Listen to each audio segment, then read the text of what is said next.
a Saturday here in New Jersey, 5:11 p.m.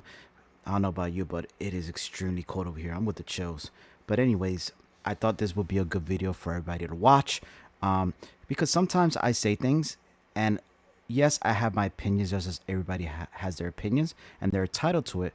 However, sometimes we forget that there's facts from fiction, and sometimes when I say things, people get upset, especially when you talk about a game, whether it's good or bad, because everyone has a game that they might like and may not. You know, so I always try to give the facts and information and stuff that makes you see, hey, I'm not exaggerating. I'm not making this stuff up. But sometimes people they get butt hurt because I'm very direct. So let's look at this video of a puppies and react to what he has to say about his little break from Elder Scrolls.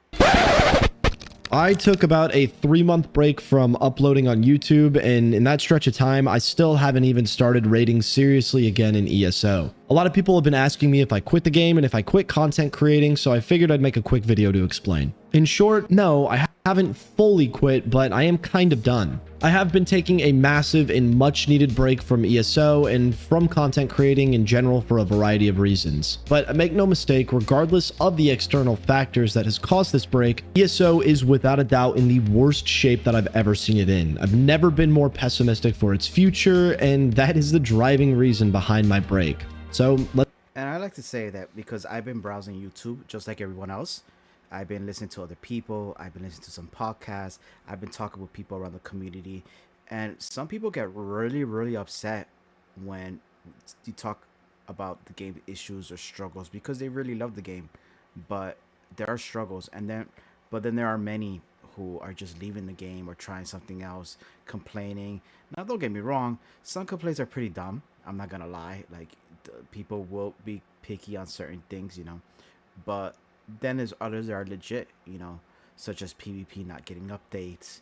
Let's get into it, I suppose. It's hard to truly grasp what this game means to me without getting into some personal stuff. Anybody who raids at the level that I do in this game all share one major trait in common. At some point, our life was miserable. It wasn't going well at all. I mean, you don't sink over 10,000 hours into a game unless you're trying to escape a circumstance. And luckily, for most people that I know, a lot of us continued to raid even once life started to get considerably better. But that was certainly my situation when I really started playing the game as a 19-year-old kid. ESO was an escape for me. It was a chance to perform at a high level in something when nothing else was going right. And though I was a rage-filled little shit for the majority of my raiding career... Oh my god. Piggyback on that. So just quick and then we'll watch the video. Pretty much what he went through, I kind of went through with sports where, I was a little bit older than 19, playing Elder Scrolls Online, and pretty much my situation was I was coaching, I was playing sports, soccer and basketball, and it got to a point where I needed to do other things in life, such as finish school and college, etc.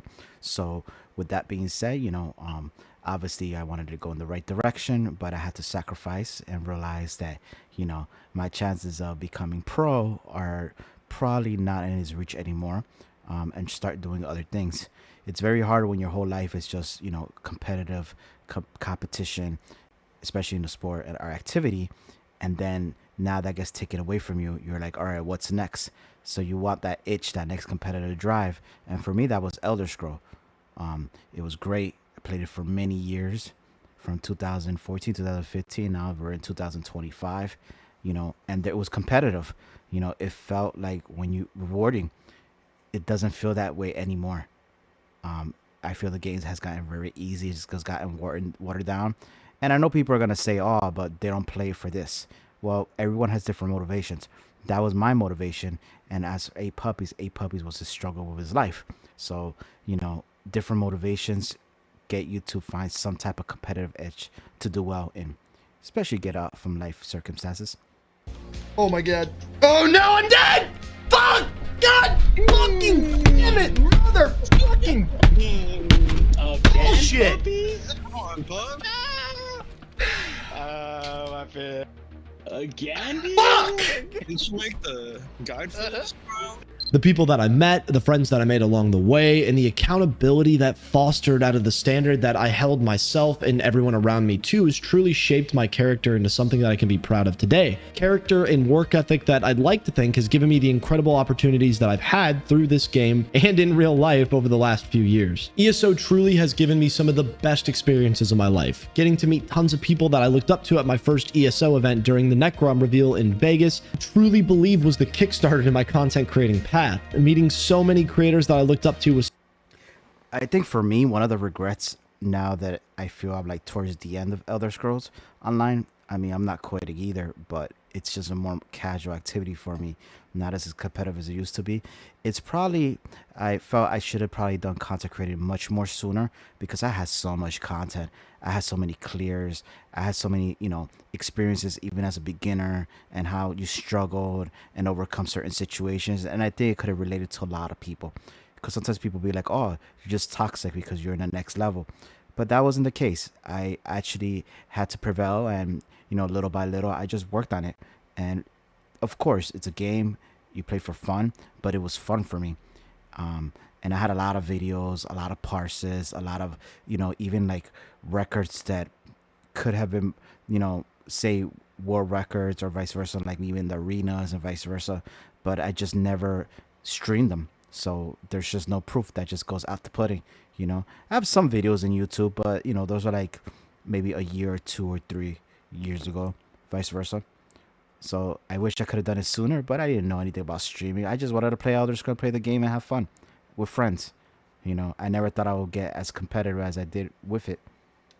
Such a good experience, and maybe the most impactful person I met was Gina Bruno. We had the chance to chat a lot about who I was and what I was doing in the game and the content space, and this is where I got to introduce the ESO esports events that we were holding, and that later became my first opportunity to bring ESO esports into the eyes of the greater community with our first ever QuakeCon event. And I will truly never forget this moment. It was the first time ZeniMax flew me out to Texas, got me a hotel at the Gaylord Event Center, and where we went through all these crazy professional production pre-checks, rehearsals, stagings. Later that first day after sound check, I remember Finn discussing with Gina and Amy that it was time for them to put together these little goodie bags that they had made for people attending the ESO row of the BYOC. And his entrepreneurial role, building brands and opening new locations for a very exciting product line. This opportunity was given to me by a longtime friend that raided on one of my teams for years. He appreciated the level of accountability that I preached to my raiders and saw the success that I had both in the game and in the content space, saying that I was the right person in a failing system. As heartbreaking as that was to hear, the ESO content space has indeed become a failing system. And the success that has come from this opportunity in such a short period of time has beyond surpassed any expectations that I could have ever had. Now, this little anecdote is necessary to understand before I talk about why I've left. My passion for ESO is so strong, and so much of that passion stems from gratitude. Gratitude towards the game for being an escape from reality when I needed it. More gratitude than I can ever express towards Gina Bruno for giving me all of the incredible opportunities that I've had, and for believing in me when so many other people were so unsure of me, and gratitude towards my friends and towards my community for shaping me into who I am today, into somebody capable of being successful outside of a video game. And yet, despite this endowment of gratitude and loyalty, I still have actively decided to take a massive break from the game for no other reason than my absolute disdain with the direction that the game is taking and how poorly the combat system is evolving. The direction ESO has taken over the last few years has absolutely annihilated the content space, and it has created a dull and boring shell of the eccentric game that ESO used to be. Unfortunately, I am on a break from ESO, and I will continue to be on a break until I see the game shift in a better direction. Piggyback on that because I also saw a video or two where they were trying to defend Elder Scrolls, saying, "Oh, that the numbers are fake, or that only Steam charts, that's only Steam." But to be real, it's not just Steam; it's all across, and most people can say this, you know, easy to really know. First of all, when you look at PvP, I mean, I could take screenshots. Like PvP is as all-time low. When you look at dungeon queues, when you look at battleground queues, sometimes it takes forever. It wasn't like that before. Before I could instantly queue, at the most it would take me maybe a minute or two. Now sometimes it'll be 2 hours, 3 hour queues, 1 hour queues. This is not the Steam only. it's all across, consoles, everything, etc. So them saying, even for example, if you raid, if you do trials, right, people are getting people off the streets. And what I mean by that is people who are not even experienced, just playing new to the game, just to fill a spot in a trifecta run. So that being said, when you say that, hey, it's not declining, it is. Is it dead? No, but it definitely is declining. I mean, it's very obvious. Combat's not the same. I mean, it's gotten to the shit. It's gotten so easy. Um, you know, it's just not fun at the moment. It's very still, and I get what he's saying. Speak on why I believe the game is dying. First off, I see a clear correlation with the decline of the game with the Microsoft acquisition. What we've learned from the most recent series of layoffs is that some of the best longtime ESO devs were moved to Project Blackbird. If you don't know what happened with Project Blackbird, it was this big MMO that was being created as a separate studio, a Microsoft project that abruptly and seemingly out of nowhere just disbanded effectively. And not only were there key players to ESO's early development moved off of ESO as their primary. Talking about that, he probably will mention New World, what from Amazon, because it looks like it's going that direction. But anyway, yeah, that was a new game coming out, and he'll mention it more. But pretty much to piggyback on that, with New World, New World's a perfect example of it was getting better, it was getting really good. There was a lot of pump, people were getting excited. It went up and down for a very long time because of mismanagement. However, it was going up, and people are very excited. Even people who, yeah, there's people who didn't like it, but for the most part, it was very exciting. But what happened? It went down. But to be fair, it's only been around for what was it, 2, 3, 4 years? I forgot. Elder Scrolls has been around since 2014, 2015. Don't remember the exact date, but it's around there. So it's a 10, 11-year-old game. So because it's been around for 11 years, it has some leeway. It's already stapled, a little bit stabled, because it's been around longer. So the mess ups and the mistakes, right, you could put band-aids on them, but only for so long. And that's what's happening right now. We're in year 11, and those things are getting worse. Those band-aids don't last forever, followed by other situations and other things with the games, the devs, the management, vice versa. With New World, it's only been around for 2 to 4 years. So, Amazon at last moment taking it out, then it was a shocking surprise, but they were struggling to a point, you know. But you would think, hey, how can we make this better? This game's only been around for 2 to 4 years. It's an MMO, but whatever, that's their own issues. What Elder Scrolls been around longer. That's the reason. But I truly believe in today's era, if Elder Scrolls was to come out the same time Amazon come out during that time, it probably would be, with the way it's declining right now, it probably would be out the door too. So we got some lucky leeway, but now you're feeling the effects. Microsoft is a big corporation obsessed with revenue and willing to shove transactions and new ideas for the simple sake of them being new down players' throats, with no regard to the preservation of the art that ESO was even 5 years ago. This agenda has forced creativity for the sake of change, and that is not, nor will it ever be, a sustainable way of creating fantastic games. And while I strongly believe that this is part of the issue, the glaringly obvious truth is that Microsoft also owns Blizzard, the developers of WoW. WoW is only moving in the right direction. And I mean, why? Who knows? Bigger studio, proper funding. I'm sure there's tons of reasons, but we now have to focus on where ESO as a game is going wrong. To me, the answer is pretty simple. The combat team in ESO is out of touch with what the player base appreciates about the combat system and is far too obsessed with the game. Yeah, way too many combat changes. Those combat changes every 3 months, changing damage. It's just all over the freaking place.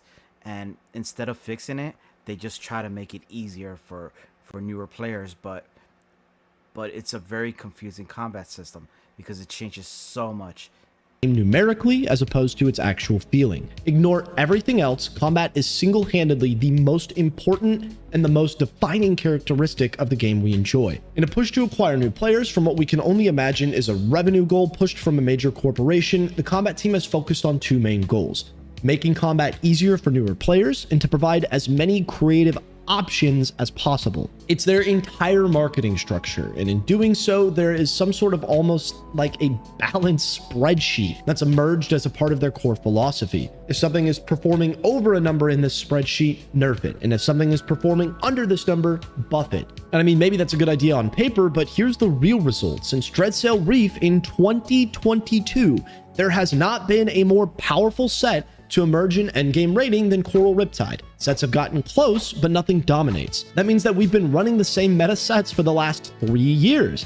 The game hasn't fucking changed in 3 years. What's actually changed? Technically possible combinations. The amount of combinations and choices that you technically have in ESO are insane, but the amount of actually powerful and viable combinations that exist within the meta landscape has never been fewer. We need to understand that this has not always been the case, nor does it have to be. I hear people say all the time, well, of course, there will always be one best option. Please, I'm begging you, hear me. That is not true and was not true when I started raiding. That's just not a true statement. Please get that out of your head. Sure, each spec has had its best iteration, but the amount of choices that you had existed on a much larger scale. At minimum, we used to be able to play mag or stam comps viably in records. Some were better in some pieces of content than others, and which comp was better depended on the trial. There used to be dot metas and non-dot metas, dual staff metas, dagger staff, dagger greatsword metas. There were so many choices, playstyle choices, things that actually influence the order of sequence that you hit your abilities and the way that you planned your rotation. Now we don't get those choices. You get to play beam build if you like to do damage. The best sets that you use are either Onsel or Null Arca, which both require you to change your gameplay in absolutely 0 ways. There was a meta with Sororia that required you to plan your movement precisely to maximize damage. If you lost stacks, you tank damage, and maintaining stacks required extra rotational. Pretty much, for anyone who don't understand that, pretty much there was diversity, where every set had a pro and con. It had a strength, but it also had a con. But if you could perfect it, oh, you could be top tier, or you could be really good at that style of play. Nowadays, it really isn't. It's very watered down, where you either be this or you be that, and that's it. Adjustments outside of simply casting abilities and managing timers. I mean, by the way, Onsel is only meta because 5 years later, sustain is still a combat feature that the devs insist on emphasizing. Riptide is a stronger set. It's just not possible to consistently use, despite it being a trial set from 2022 that has the most powerful modifier in the game. You can slightly change your subclass spec depending on comp here and there, but what really changes? Buffs, crit damage, and penetration. Everybody uses the same. I really, so hear me out. I really hated Korra for a little bit. And the reason why, I got used to Korra because running with raid teams, you kind of had no choice but to run Korra. You run Korra or you're not in the team, because that was the optimal. The problem that I had was that you had people who, they were just really bad with Korra. They didn't, so you see, Korra, once you perfect it and once you get better at it, sure. But a lot of people who can't really perfect it, or are not good with it, or it's their first time running it, the chances are they're gonna get better damage and better hits with maybe things like Pillar and Nern, things like Lucent, things, several other sets that are probably gonna do a lot better from damage to survivor than to just put a Korra on and lack resource. And that's what was happening. And many times, I had people who, even parts wise, they will get a bigger number on another set, Deadly, Nern, like several other sets before they can even hit Coral. Of course, the person who hit the hardest was with Coral, but that was like, maybe, let's say, and I made a video about this, like 10 people. I had the highest hitting, obviously, was Coral, but it was only like 2 people who could pull it off. Everybody else hit harder with a different set. Not harder than those 2 people, but just harder. Their average, their all time, with other sets. Why? Because they weren't good with it. And that was my problem with that. That's why I do believe in diversity. fucking 20-meter AoE green beam for years. It's so old. I enjoyed the Arcanist longer than most, but when is it going to change? ESO focuses far too much on creating possible combinations and not at all on creating fun metas and fun meta options that players can enjoy. There is no intent to create patch-long playstyles that mix up what we've already been doing. And I truly hate to say this, but I don't think that they could even create fun metas if they wanted to. When subclassing was simply a data mine, there were two combinations that any good player who understood the state of combat could predict. Arcanist Beam being overwhelmingly meta and Ult Gen being insanely broken. All of us figured, every single one of us assumed, surely this was going to get balanced going into the PTS if this data mine is real. But what I saw was nothing short of appalling. Buffs to Beam, buffs to Ult Gen, buffs to it all. To come back. T, you have to come back. T, come back. T.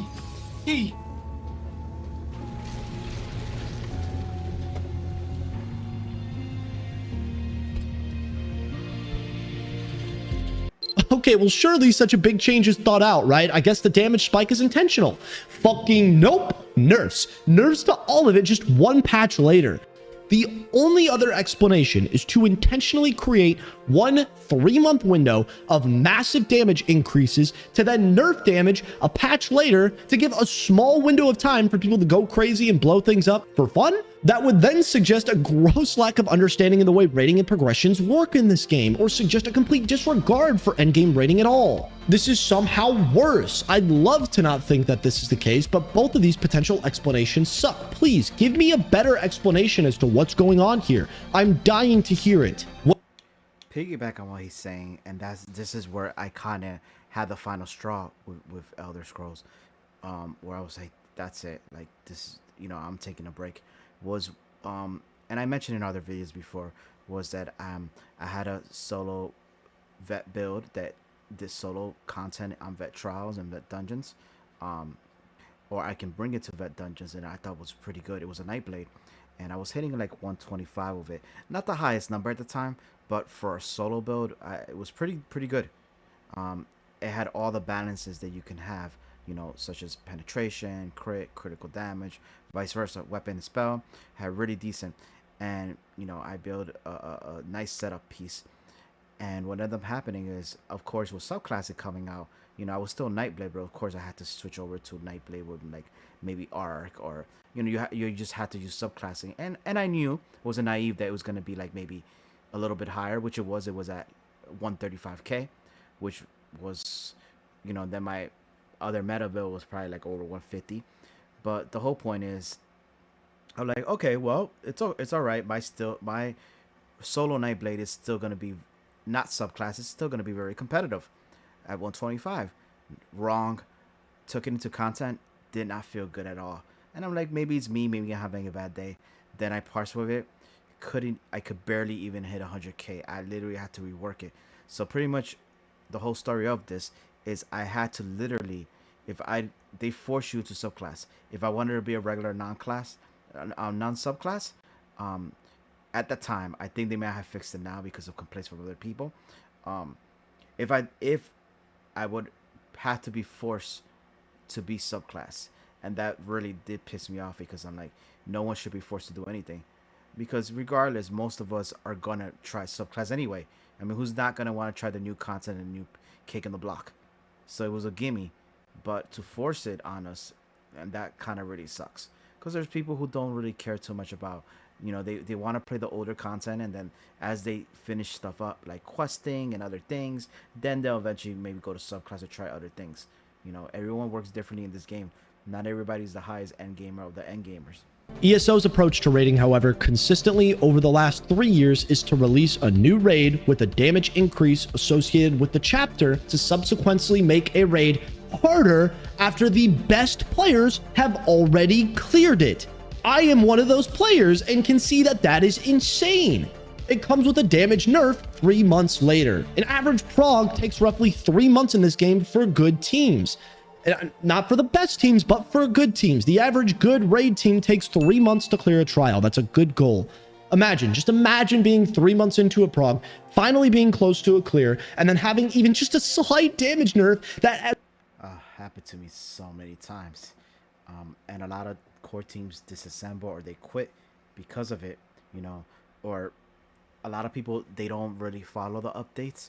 So they'll go into trial and they don't understand. So they'll be like, oh, this team sucks. Oh, this team, I was like, and I had to explain to them that, you know, there are changes in the game that's going to probably take us a little bit more.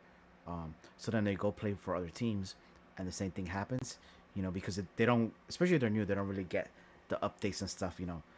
But it sucks because there's a lot of huge turnover with the whole core teams in general.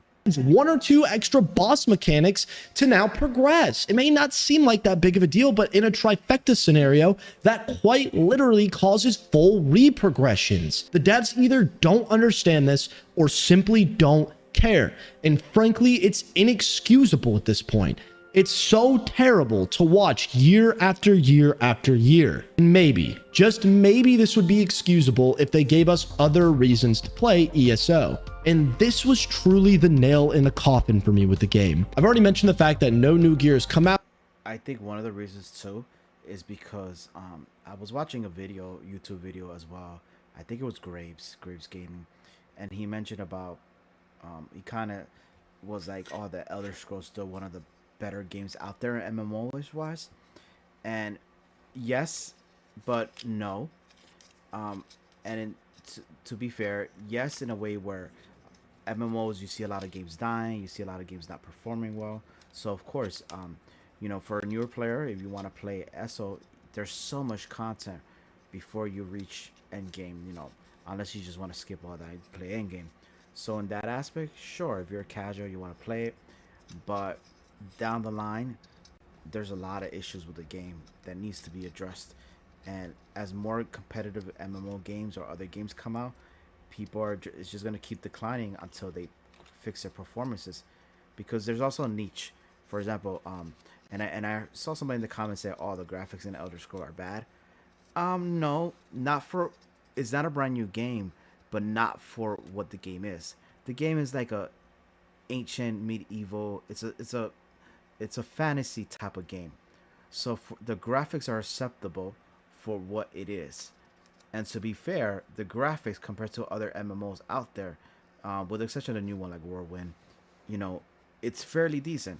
It's not bad at all for what the game is. You know, like I said, people just nitpick.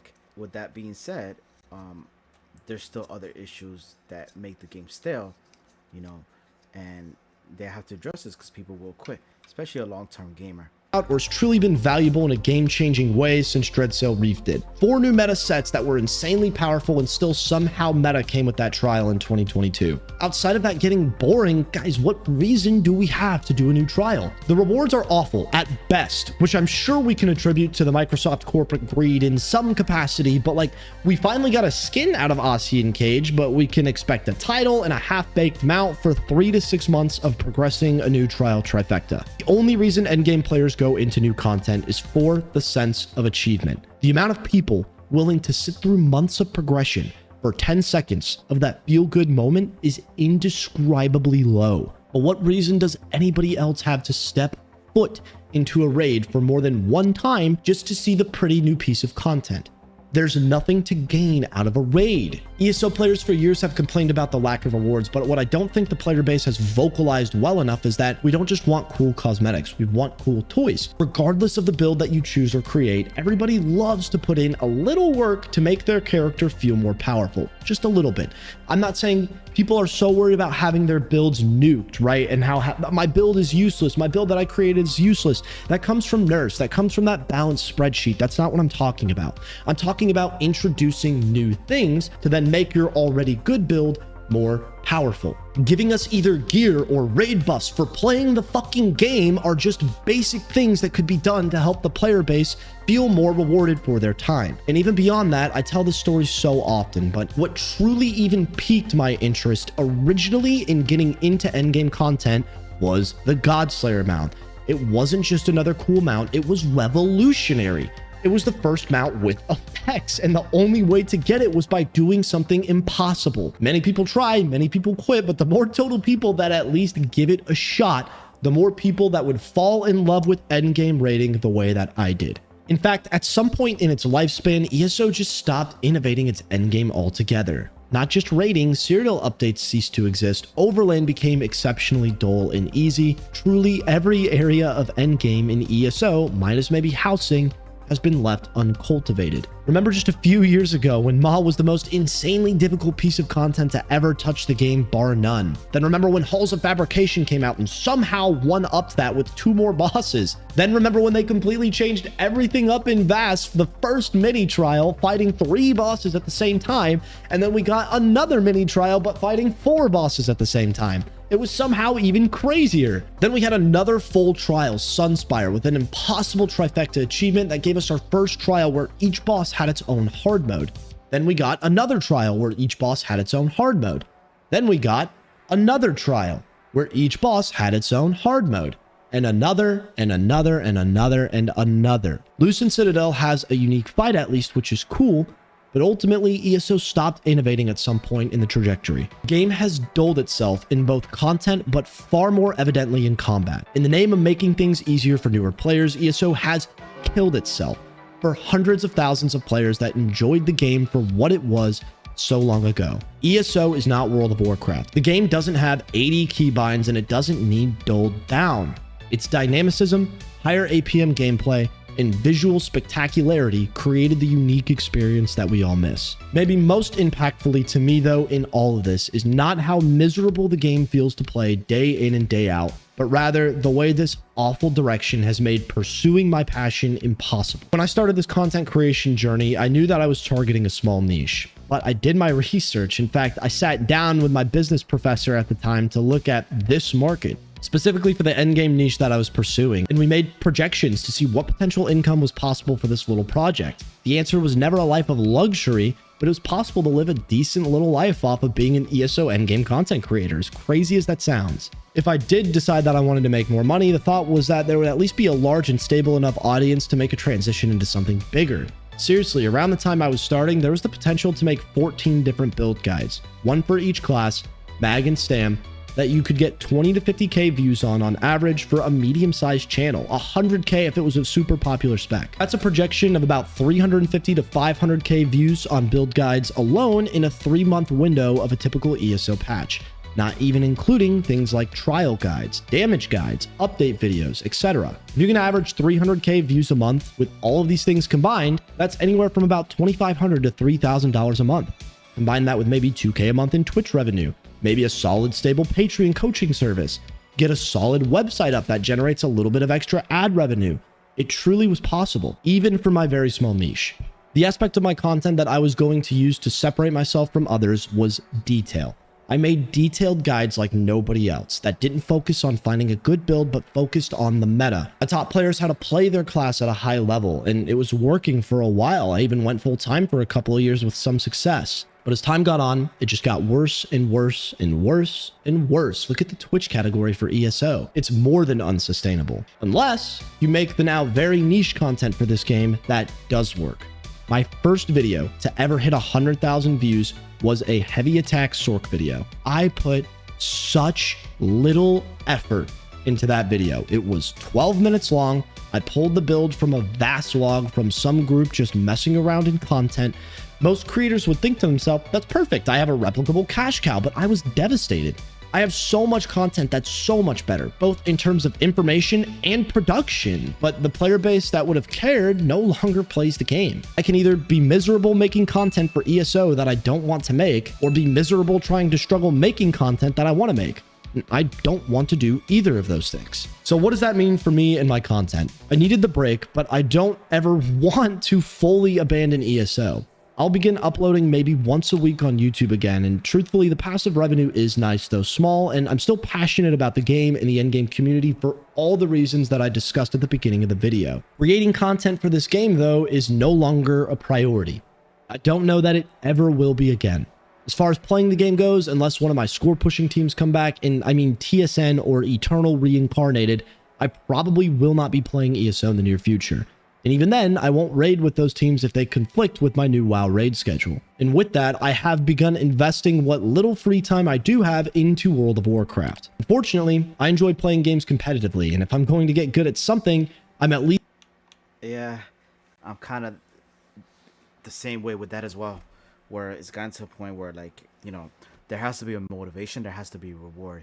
If there isn't, then, and like I said, everybody plays for a different purpose. You know, I have family members who game. When they game, they just play for fun. They play a few hours, then they'll move on to the next game. Me, I actually want to get good at the game, so I spent quite a bit of hours. So I get what he's saying. All right. So this was a good video. I am 8Puppies. This is where you could go subscribe, press like, because it was a very good video.